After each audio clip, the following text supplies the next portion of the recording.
ಆತ್ಮೀಯ ಕೇಳುಗರೆ, ಮಿಂಚುಳ್ಳಿ ಕನ್ನಡ ಪುಸ್ತಕ ಪ್ರಪಂಚ ಯೂಟ್ಯೂಬ್ ಚಾನಲ್ಗೆ ತಮಗೆಲ್ಲರಿಗೂ ಆದರದ ಸ್ವಾಗತ. ಈ ದಿನ KP ಪೂರ್ಣಚಂದ್ರ ತೇಜಸ್ವಿಯವರು ಬರೆದ ಪರಿಸರದ ಕಥೆ ಎಂಬ ಪುಸ್ತಕದಿಂದ ಆಯ್ದ ಪ್ಯಾರನಿಗೆ ಸೈತಾನ್ ಕಾಟ ಎಂಬ ಉಪಕಥೆಯನ್ನು ಧ್ವನಿ ಒತ್ತಿಗೆಯ ಮೂಲಕ ಇಲ್ಲಿ ಪ್ರಕಟಿಸುತ್ತಿದ್ದೇನೆ. ಪುಸ್ತಕದ ಹೆಸರು ಪರಿಸರದ ಕಥೆ. ಲೇಖಕರು KP ಪೂರ್ಣಚಂದ್ರ ತೇಜಸ್ವಿ. ಉಪಕಥೆ ಶೀರ್ಷಿಕೆ ಪ್ಯಾರನಿಗೆ ಸೈತಾನ್ ಕಾಟ. ಪ್ಯಾರನಿಗೆ ಓತಿ ಕ್ಯಾತಗಳನ್ನು ಕಂಡರೆ ಆಗುತ್ತಿರಲಿಲ್ಲ. ನಾವು ಕಾಡಿನಲ್ಲಿ ಓಡಾಡುತ್ತಿರಬೇಕಾದರೆ ಗಿಡಗಳ ಮೇಲೋ ಕಲ್ಲು ಬಂಡೆಗಳ ಮೇಲೋ ಅವು ತಲೆ ಮೇಲೆ ಕೆಳಗೆ ಮಾಡುತ್ತಾ ಕುಳಿತಿರುವುದನ್ನು ನೋಡಿದರೆ ನಸ್ಲಿ ಹರಾಮ್ ಸೂಳೆ ಮಗಂದು ಎಂದು ಬೈಯುತ್ತಾ ಕಲ್ಲು ತಗೊಂಡು ಅದನ್ನು ಅಟ್ಟಿಸಿಕೊಂಡು ಹೋಗುತ್ತಿದ್ದ. ಅಡಗಲು ಗಿಡಗಂಟೆಗಳು, ದೊಡ್ಡ ದೊಡ್ಡ ಮರಗಳು ಸಮೃದ್ಧವಾಗಿದ್ದ ಕಾಡಿನಲ್ಲಿ ಈ ಚುರುಕಿನ ಓತಿಕ್ಯಾತಗಳು ಅವನ ಕೈಗೆ ಸಿಕ್ಕಿಕೊಂಡಿದ್ದನ್ನು ನಾನು ಒಮ್ಮೆಯೂ ನೋಡಲಿಲ್ಲ. ಪ್ಯಾರ ಎಷ್ಟೇ ಜಾಗೃತಿಯಿಂದ ಪ್ರಯತ್ನಿಸಿದರೂ ಅವು ಸಂದುಗೊಂದುಗಳಲ್ಲಿ ನುಗ್ಗಾಡಿ ಕೊನೆಗೆ ಎತ್ತರದ ಮರಗಳನ್ನು ಹತ್ತಿಯೋ ಅಥವಾ ಬಂಡೆಗಳ ಬಿರುಕಿನೊಳಗೆ ಅಡಗಿಯೋ ಪ್ಯಾರನಿಗೆ ಕೈ ಕೊಟ್ಟುಬಿಡುತ್ತಿದ್ದವು. ಪ್ಯಾರನ ಜೊತೆ ಸೇರಿಕೊಂಡು ಕಿವಿ ಸಹ ಈ ಓತಿಕ್ಯಾತಗಳನ್ನು ಪರಮ ವೈರಿಗಳೆಂದು ತಿಳಿದು ಓಡಿಸುತ್ತಿತ್ತು. ವಿಷಪ್ರಾಣಿ ಸಹ ಅಲ್ಲದ, ಕಚ್ಚಲು ಹಲ್ಲುಗಳು ಸಹ ಇಲ್ಲದ ಇದರ ಮೇಲೆ ಏಕೆ ಇವನಿಗೆ ಇಷ್ಟೊಂದು ಸಿಟ್ಟು ಎಂದು ಯೋಚಿಸಿ ಒಮ್ಮೆ ಅವನನ್ನೇ, ಯಾಕೋ ಪ್ಯಾರ, ನಿನಗೆ ಅದರ ಮೇಲೆ ಅಷ್ಟೊಂದು ಸಿಟ್ಟು ಎಂದು ಕೇಳಿದೆ. ಅವನು ಅದಕ್ಕೆ ಒಂದು ಪುರಾಣವನ್ನೇ ಹೇಳಿದ. ಅದು ನಡೆದದ್ದು ಇಲ್ಲಿ ಅಲ್ಲ, ಎಷ್ಟೋ ಹಿಂದೆ ಅರೇಬಿಯಾದಲ್ಲಿ. ಮುಸ್ಲಿಮರ ಅವತಾರ ಪುರುಷ ಪ್ರವಾದಿ ಮೊಹಮ್ಮದರು ಶತ್ರು ಸೈನಿಕರಿಂದ ತಪ್ಪಿಸಿಕೊಂಡು ಮೆಕ್ಕಾದಿಂದ ಮದೀನಕ್ಕೋ ಅಥವಾ ಮದೀನಾದಿಂದ ಮೆಕ್ಕಕ್ಕೋ ಓಡಿ ಹೋಗುತ್ತಿದ್ದರಂತೆ. ಶತ್ರು ಸೈನಿಕರು ಅವರನ್ನು ಬೆನ್ನಟ್ಟಿದ್ದರು. ಮೊಹಮ್ಮದರು ಅವರಿಂದ ತಪ್ಪಿಸಿಕೊಳ್ಳಲು ಅರೇಬಿಯಾದ ಪರ್ವತಗಳಲ್ಲಿದ್ದ ಯಾವುದೋ ಒಂದು ಗುಹೆಯೊಳಗೆ ಹೊಕ್ಕು ತಲೆ ತಪ್ಪಿಸಿಕೊಂಡರು. ಶತ್ರು ಸೈನಿಕರು ಮೊಹಮ್ಮದರನ್ನು ಹುಡುಕುತ್ತಾ ಆ ಗುಹೆಯ ಬಳಿಗೆ ಬಂದರು. ಆ ಗುಹೆಯ ಬಾಯಿಯ ಬಳಿ ಬಂಡೆಯೊಂದರ ಮೇಲೆ ಕುಳಿತಿದ್ದ ಓತಿಕ್ಯಾತ ಸೈನಿಕರತ್ತ ಮೇಲೆ ಕೆಳಗೆ ತಲೆಯಾಡಿಸಿ ಮೊಹಮ್ಮದರು ಇಲ್ಲೇ ಇದ್ದಾರೆ ಎಂದು ಸೈನಿಕರಿಗೆ ಸೂಚಿಸಿತು. ಶತ್ರು ಸೈನಿಕರು ಕತ್ತಿ ಹಿಡಿದು ಮೊಹಮ್ಮದರನ್ನು ಕತ್ತರಿಸಲು ಹುಡುಕತೊಡಗಿದರು. ಆಗ ಒಂದು ಜೇಡರ ಹುಳು ಬೇಗ ಬೇಗ ಪ್ರವಾದಿ ಮೊಹಮ್ಮದರು ಅಡಗಿಕೊಂಡಿದ್ದ ಗುಹೆಯ ಬಾಯಿಗೆ ಅಡ್ಡಲಾಗಿ ಬಲೆ ನೇಯ್ದು ಬಿಟ್ಟಿತು.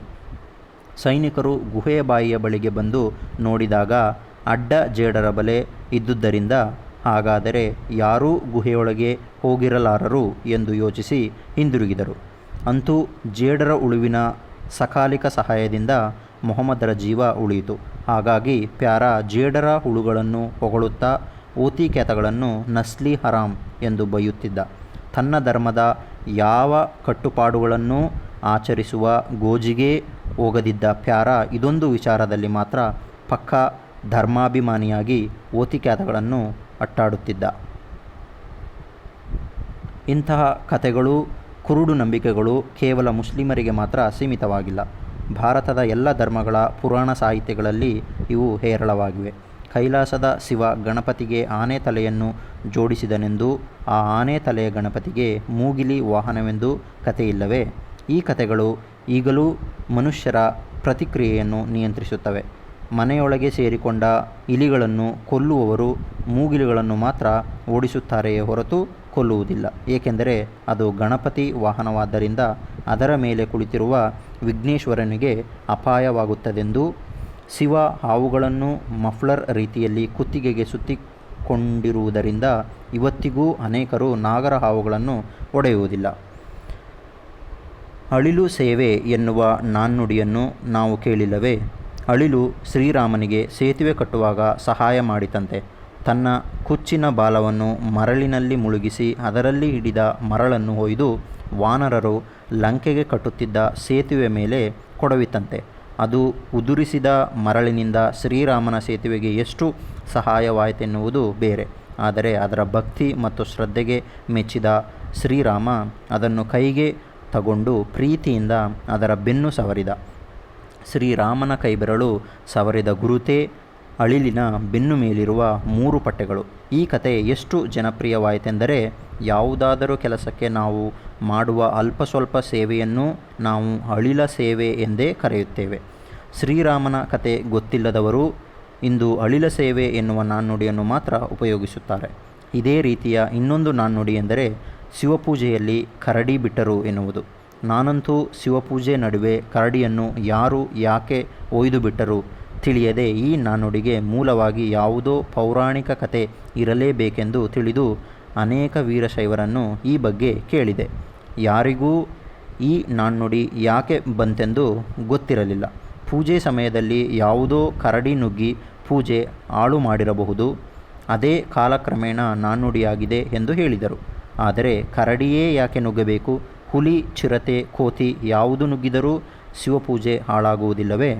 ನಾನು MA ಓದು ಮುಗಿಸುವವರೆಗೂ ಶಿವಪೂಜೆಗೂ ಕಾಡಿನ ಕರಡಿಗೂ ಯಾವ ರೀತಿಯ ಸಂಬಂಧ ಎಂದು ಗೊತ್ತಾಗಲೇ ಇಲ್ಲ.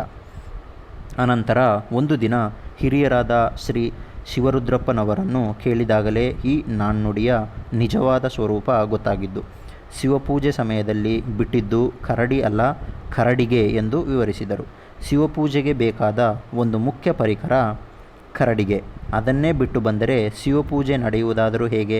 ಆದರೆ ಶಿವಪೂಜೆಯ ಈ ತಾಂತ್ರಿಕ ತಿಳುವಳಿಕೆ ಇಲ್ಲದ ಜನರು ಈ ನಾಣ್ಣುಡಿಯನ್ನು ಕೊಂಚ ತಿದ್ದುಪಡಿ ಮಾಡಿ ಕರಡಿಗೆಯನ್ನು ಕರಡಿ ಮಾಡಿದರು. ಕರಡಿಗೆ ಬಿಟ್ಟು ಬಂದರೂ ಹೇಗಾದರೂ ಪೂಜೆ ನೆರವೇರಿಸಬಹುದೇನೋ? ಆದರೆ ಕಾಡಿನ ಕರಡಿಯನ್ನು ಪೂಜೆ ನಡುವೆ ಬಿಟ್ಟರೆ ಭಕ್ತರು, ಪೂಜಾರಿಗಳು ಅಲ್ಲಿರುತ್ತಾರೆಯೇ? ಸಾಕ್ಷಾತ್ ಶಿವನೇ ಪೂಜೆ ಮಾಡಿಸಿಕೊಳ್ಳಲು ಅಲ್ಲಿದ್ದರೂ ಭಕ್ತರೊಂದಿಗೆ ಪರಾರಿ ಕೀಳುವುದರಲ್ಲಿ ಅನುಮಾನ ಇರಲಿಲ್ಲ. ಶಿವಪೂಜೆ ಹಾಳು ಮಾಡಲು ಕರಡಿಗೆ ಬಿಟ್ಟು ಬರುವುದಕ್ಕಿಂತ ಕರಡಿ ಕರೆದೊಯ್ಯುವುದು ಇನ್ನೂ ಒಳ್ಳೆಯ ವಿಧಾನ. ಆ ನಾಣ್ಣುಡಿಯ ಮೂಲ ಉದ್ದೇಶವನ್ನು ಈ ತಿದ್ದುಪಡಿ ಇನ್ನೂ ಯಶಸ್ವಿಯಾಗಿ ಪ್ರತಿನಿಧಿಸುವುದರಿಂದ ಶಿವಪೂಜೆ ಸಮಯದಲ್ಲಿ ಕರಡಿ ಬಿಟ್ಟಂತೆ ಎನ್ನುವುದೇ ಹೆಚ್ಚು ಜನಜನಿತವಾಗಿ ಕರಡಿ ತಲೆ ಮೇಲೆ ಶಿವಪೂಜೆ ಹಾಳು ಮಾಡಿದ ಅಪಕೀರ್ತಿ ಬಂತು. ಅನೇಕ ಲಿಂಗಾಯತರು ಇವತ್ತಿಗೂ ಕರಡಿಯನ್ನು ಸಿಟ್ಟಿನಿಂದಲೇ ನೋಡುತ್ತಾರೆ. ಈ ರೀತಿ ಅನೇಕ ವೇಳೆ ಪ್ರಾಣಿ ಮತ್ತು ಸಸ್ಯಗಳಿಗೆ ಸಂಬಂಧಿಸಿದ ಕಥೆಗಳು ನಿಧಾನವಾಗಿ ಜನಗಳ ಮನಸ್ಸಿನಿಂದ ಅಳಿಸಿಯೇ ಹೋದರೂ ಅವುಗಳ ಮೇಲಿನ ಪ್ರೀತಿಯೋ ಕೋಪವೋ ನಿಷ್ಕಾರಣವಾಗಿ ಜನರ ಮನಸ್ಸಿನಲ್ಲಿ ಉಳಿದೇ ಬರುತ್ತದೆ. ಗೂಬೆಯನ್ನು ಯುರೋಪಿನ ಸಾಹಿತ್ಯದಲ್ಲಿ ಕಾಡಿನ ವೃದ್ಧ ಮತ್ತು ಜ್ಞಾನಿಯನ್ನಾಗಿ ವರ್ಣಿಸಿದರೆ, ಭಾರತೀಯರಿಗೆ ಗೂಬೆ ಅಪಶಕುನ, ಸಾವಿನ ಸಂಕೇತ. ಗೂಬೆ ಯಾರ ಮನೆಯ ಮೇಲಾದರೂ ಕುಳಿತು ಕೂಗಿದರೆ ಆ ದುಶ್ಶಕುನದ ಪರಿಹಾರವಾಗಿ ಆತ ಅನೇಕ ಹೋಮ ಹವನಗಳನ್ನು, ಸತ್ಯನಾರಾಯಣ ಪೂಜೆಯನ್ನು ಪ್ರಾಯಶ್ಚಿತ್ತವಾಗಿ ಮಾಡಬೇಕೆಂದು ಪಂಚಾಂಗದಲ್ಲಿ ಕೊಟ್ಟಿದೆ. ಇದೇ ರೀತಿ ಬೆಕ್ಕು ಸಹ. ಬೆಕ್ಕಿನ ಮುಖ ನೋಡಿದರೆ ಅಪಶಕುನವೆಂದು, ನರಿಯ ಮುಖ ನೋಡಿದರೆ ಶುಭಶಕುನವೆಂದು ಜನರು ನಂಬುತ್ತಾರೆ. ಯಾವುದಾದರೂ ಶುಭ ಕಾರ್ಯಕ್ಕೆ ಹೋಗುವಾಗ ಬೆಕ್ಕು ಅಡ್ಡ ಹೋದರೆ ಮುಗಿದೇ ಹೋಯಿತು, ಮದುವೆ ಮುಂಜಿಗಳೇ ನಿಂತು ಹೋಗುತ್ತವೆ. ಈ ರೀತಿಯ ಅಪಕೀರ್ತಿ ಬೆಕ್ಕಿಗೆ ತಗುಲಿಕೊಳ್ಳಲು ಕಾರಣವೇನೋ ಗೊತ್ತಿಲ್ಲ. ಯಾವ ನಮ್ಮ ಪುರಾಣ ಪುರುಷನಿಗೆ ಬೆಕ್ಕು ದ್ರೋಹ ಬಗೆಯಿತೋ, ಈಗ ಜನರ ಮನಸ್ಸಿನಿಂದ ಈ ಕತೆ ಸಂಪೂರ್ಣ ಅಳಿಸಿ ಹೋಗಿದ್ದರೂ ಬೆಕ್ಕಿನ ತಲೆಗೆ ಕಟ್ಟಿರುವ ಕಳಂಕ ಮಾತ್ರ ಶಾಶ್ವತವಾಗಿ ಉಳಿದಿದೆ. ಕೆಲವು ಬಾರಿ ಯಾವುದೇ ಕತೆ ದುಷ್ಟಾಂತಗಳ ಹಿನ್ನೆಲೆ ಇಲ್ಲದಿದ್ದರೂ ಕೆಲವು ಪ್ರಾಣಿಗಳ ನಡವಳಿಕೆ, ಜೀವನ ಕ್ರಮಗಳ ದೆಸೆಯಿಂದ ಅವುಗಳ ಬಗ್ಗೆ ದುರಭಿಪ್ರಾಯ ಉಂಟಾಗುವುದನ್ನು ನೋಡಬಹುದು. ಗೂಬೆ ಮತ್ತು ಉಡುಗಳು ಸಾಧಾರಣವಾಗಿ ಪಾಳು ದೇಗುಲಗಳಲ್ಲಿ, ಹಾಳು ಬಿದ್ದ ಕೋಟೆಗಳಲ್ಲಿ ವಾಸ ಮಾಡುತ್ತವೆ. ಈ ಪ್ರಾಣಿಗಳು ರಾತ್ರಿ ಆಹಾರಾನ್ವೇಷಣೆ ಮಾಡುವ ನಿಶಾಚರ ಜೀವಿಗಳು. ಬಿಸಿ ರಕ್ತದ ಪ್ರಾಣಿಗಳಿಂದ ಹೊರಹೊಮ್ಮುವ ಇನ್ಫ್ರಾರೆಡ್ ವಿಕಿರಣವನ್ನು ಇವುಗಳ ಕಣ್ಣುಗಳು ಗ್ರಹಿಸುವಷ್ಟು ಸೂಕ್ಷ್ಮವಾಗಿವೆ. ಆದ್ದರಿಂದ ಇವು ರಾತ್ರಿ ಹೊತ್ತು ಚೆನ್ನಾಗಿ ನೋಡಬಲ್ಲವು ಮತ್ತು ಬೇಟೆಯಾಡಬಲ್ಲವು. ರಾತ್ರಿ ಎಲ್ಲ ಎಚ್ಚರಿದ್ದು ಹೊಟ್ಟೆಪಾಡು ನೋಡಬೇಕಾಗಿರುವ ಇವು ಬೆಳಿಗ್ಗೆ ಎಲ್ಲಾದರೂ ಏಕಾಂತದಲ್ಲಿ ಕುಳಿತು ನಿದ್ದೆ ಮಾಡುತ್ತವೆ. ಗಲಾಟೆ ಗಡಿಬಿಡಿಗಳಿಲ್ಲದ ಏಕಾಂತ ಸ್ಥಳಗಳೆಂದರೆ ಹಾಳು ದೇಗುಲಗಳು, ಬೀಳು ಕಟ್ಟಡಗಳೇ. ಆದ್ದರಿಂದಲೇ ಬಾವಲಿಗಳು, ಗೂಬೆಗಳು ಉಡುಗಳು ಸಾಧಾರಣವಾಗಿ ಅಲ್ಲಿ ಹೋಗಿ ಸೇರಿಕೊಳ್ಳುತ್ತವೆ. ಈ ಪ್ರಾಣಿಗಳ ಈ ಅಭ್ಯಾಸದಿಂದ ಜನರ ಮನಸ್ಸಿನಲ್ಲಿ ಇವು ಹಾಳಿಗೂ ನಾಶಕ್ಕೂ ಸಂಕೇತಗಳಾಗಿವೆ. ಇವೇನಾದರೂ ಜನವಸತಿ ಇರುವಲ್ಲಿಗೆ ಬಂದರೆ ದೊಡ್ಡ ಅಪಶಕುನಗಳೆಂದು ಬಗೆಯುತ್ತಾರೆ. ತಮ್ಮ ಮನೆ ಮತ್ತು ಊರುಗಳು ಮುಂದೆ ನಾಶವಾಗಿ ಹಾಳು ಬೀಳುವುದನ್ನು ಸೂಚಿಸಲು ಇವು ಇಲ್ಲಿಗೆ ಬಂದಿವೆ ಎಂದೇ ತಿಳಿಯುತ್ತಾರೆ. ವಾಸ್ತವವಾಗಿ ಹಾಳು ಬಿದ್ದ ಮೇಲೆ ಈ ಪ್ರಾಣಿಗಳು ಈ ಕಟ್ಟಡಗಳಿಗೆ ಹೋಗಿ ಸೇರಿಕೊಂಡಿದ್ದೇ ಹೊರತು ಅವು ಹೋಗಿದ್ದರಿಂದ ಯಾವ ದೇವಾಲಯಗಳಾಗಲಿ ಕೋಟೆಯಾಗಲಿ ಹಾಳು ಬೀಳಲಿಲ್ಲ. ನನಗಂತೂ ಈ ಶಕುನಗಳಲ್ಲಿ ನಂಬಿಕೆ ಇಲ್ಲೆಂದು ಪ್ರತ್ಯೇಕವಾಗಿ ಸ್ಪಷ್ಟಪಡಿಸುವ ಅವಶ್ಯಕತೆ ಏನಿಲ್ಲ. ಏಕೆಂದರೆ ಪ್ರಾಣಿಗಳಿಗೂ ಗಿಡಮರಗಳಿಗೂ ಮನುಷ್ಯನ ಮೇಲೆ ದ್ವೇಷವೂ ಇಲ್ಲ, ಪ್ರೀತಿಯೂ ಇಲ್ಲವೆನ್ನುವುದು ವೈಜ್ಞಾನಿಕ ಸತ್ಯ. ಆದರೂ ಈ ರೀತಿಯ ಕುರುಡು ನಂಬಿಕೆಗಳು ನೆಗಡಿ ಕೆಮ್ಮುಗಳ ರೀತಿ ಅಂಟುಜಾಡ್ಯ ಇದ್ದ ಹಾಗೆ. ನಾನು ಮೊದಲೆಲ್ಲ ಬೆಕ್ಕು ಕಾಣಲಿ ಗೂಬೆ ಕೂಗಲಿ ಅದನ್ನು ವಿಶೇಷವಾಗಿ ಗಮನಿಸುತ್ತಲೂ ಇರಲಿಲ್ಲ. ಆದರೆ ಬೆಕ್ಕು ಅಡ್ಡ ಹೋದರೆ ಸಾಕು, ಅಯ್ಯಯ್ಯೋ ಎಂಥ ಕೆಲಸ ಆಯಿತು ಎಂದು ಅಕ್ಕಪಕ್ಕದವರು ತಲೆ ಚೆಚ್ಚಿಕೊಳ್ಳುವುದನ್ನು ನೋಡಿ ಈಗ ಅಕಸ್ಮಾತ್ ನನಗೆ ಬೆಕ್ಕು ಅಡ್ಡ ಹೋದರೆ ಒಂದು ಕ್ಷಣವಾದರೂ ಥತ್ ಎನ್ನಿಸಿಯೇ ಬಿಡುತ್ತದೆ. ಇದಕ್ಕೆ ಯಾವ ಪ್ರಾಮುಖ್ಯತೆಯೂ ಇಲ್ಲವೆಂದು ಅದನ್ನು ಉಪೇಕ್ಷಿಸಿ ನನ್ನ ಪಾಡಿಗೆ ನಾನು ಹೋಗುತ್ತೇನಾದರೂ ಇದರ ಪರಿವೆಯೇ ಇಲ್ಲದಿದ್ದ ನನಗೆ ಒಂದು ಕ್ಷಣ ಥತ್ ಎನ್ನಿಸುವಂತೆ ಮಾಡಿರುವುದು ಕುರುಡು ನಂಬಿಕೆಗಳು ಎಂತಹ ಸಾಂಕ್ರಾಮಿಕ ಜಾಡ್ಯಗಳೆನ್ನುವುದನ್ನು ತೋರಿಸುತ್ತದೆ. ನನಗೆ ಹೀಗಾದರೆ ಇನ್ನು ನಿರಕ್ಷಕ ಕುಕ್ಷಿಯಾದ ಪ್ಯಾರಾ ಓತಿಕ್ಯಾತದ ಮೇಲೆ ದ್ವೇಷ ಸಾಧನೆ ಮಾಡಿದ್ದರಲ್ಲಿ ಆಶ್ಚರ್ಯವೇನಿಲ್ಲ. ನಮ್ಮದು ಹಿಂದೂ ಕುರುಡು ನಂಬಿಕೆ ಆದರೆ ಅವನದು ಮುಸ್ಲಿಂ ಕುರುಡು ನಂಬಿಕೆ ಅಷ್ಟೆ. ಪ್ಯಾರಾ ಓತಿಕ್ಯಾತಗಳನ್ನು ಅಟ್ಟಾಡುತ್ತಿದ್ದುದಕ್ಕೆ ನಾನೇನೂ ಹೇಳಲಿಲ್ಲ. ಓತಿಕ್ಯಾತಗಳೇನು ನನಗೆ ಪೂಜ್ಯ ಪ್ರಾಣಿಗಳಾಗಿರಲಿಲ್ಲ. ಓಡಿ ಹೋಗಿ ತಮ್ಮ ಜೀವರಕ್ಷಣೆ ತಾವು ಮಾಡಿಕೊಳ್ಳುತ್ತಿದ್ದುದರಿಂದ ಅವಕ್ಕೇನು ನನ್ನ ರಕ್ಷಣೆಯ ಅಗತ್ಯ ಇರಲಿಲ್ಲ. ಮನೆ ಹತ್ತಿರ ಬಂದ ಓತಿಕ್ಯಾತಗಳನ್ನು ಕಿವಿ ಅಟ್ಟಿದಾಗ ಮಾತ್ರ ಅವು ಹೂವಿನ ಕುಂಡಗಳ ನಡುವೆ ನುಸುಳಿ ಅವುಗಳ ಜೊತೆ ಕಿವಿಯೂ ನುಗ್ಗಿ ಕುಂಡಗಳು ಬಿದ್ದು ಒಡೆಯುತ್ತಿದ್ದವು. ಪ್ಯಾರನ ಕುರುಡು ನಂಬಿಕೆ ದೆಸೆಯಿಂದ ಆದ ಅತಿ ಹೆಚ್ಚಿನ ತೊಂದರೆ ಎಂದರೆ ಇದೊಂದೇ ಅಲ್ಲಿಯವರೆಗೆ. ಆದರೆ ಪ್ಯಾರಾ ಈ ಕುರುಡು ನಂಬಿಕೆ ದೆಸೆಯಿಂದ ಒಮ್ಮೆ ಬಹಳ ದೊಡ್ಡ ತೊಂದರೆಗೆ ಸಿಕ್ಕಿಕೊಂಡ.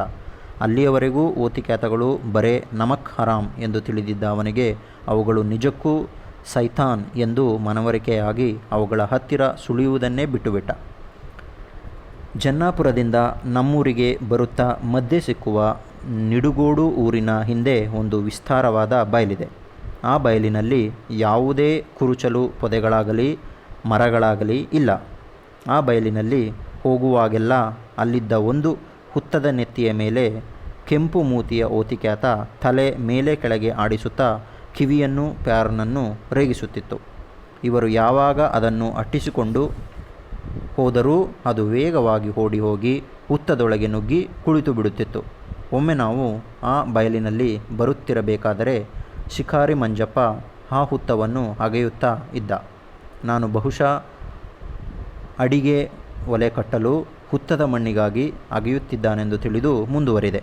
ಆದರೆ ಮಂಜಪ್ಪ ನಮ್ಮನ್ನು ಕೂಗಿ ಕರೆದ. ಹತ್ತಿರ ಹೋಗಿ ನೋಡಿದಾಗ ಮಂಜಪ್ಪ ಬುಟ್ಟಿ ತುಂಬ ಕೋಳಿ ಮೊಟ್ಟೆ ಗಾತ್ರದ ಹುತ್ತದ ಅಣಬೆಗಳನ್ನು ತುಂಬಿಕೊಂಡಿದ್ದ. ಮಲೆನಾಡಿನಲ್ಲಿ ಮಳೆ ಆರಂಭವಾದ ಕೂಡಲೇ ಕೆಲವು ಹುತ್ತಗಳಲ್ಲಿ ಕೋಳಿ ಮೊಟ್ಟೆಯನ್ನೇ ಹೋಲುವ ಹುತ್ತದ ಅಣಬೆಗಳು ಏಳುತ್ತವೆ. ತಿನ್ನಲು ತುಂಬ ರುಚಿಯಿರುವ ಇವನ್ನು ಎಲ್ಲರೂ ಸಂಗ್ರಹಿಸುತ್ತಾರೆ.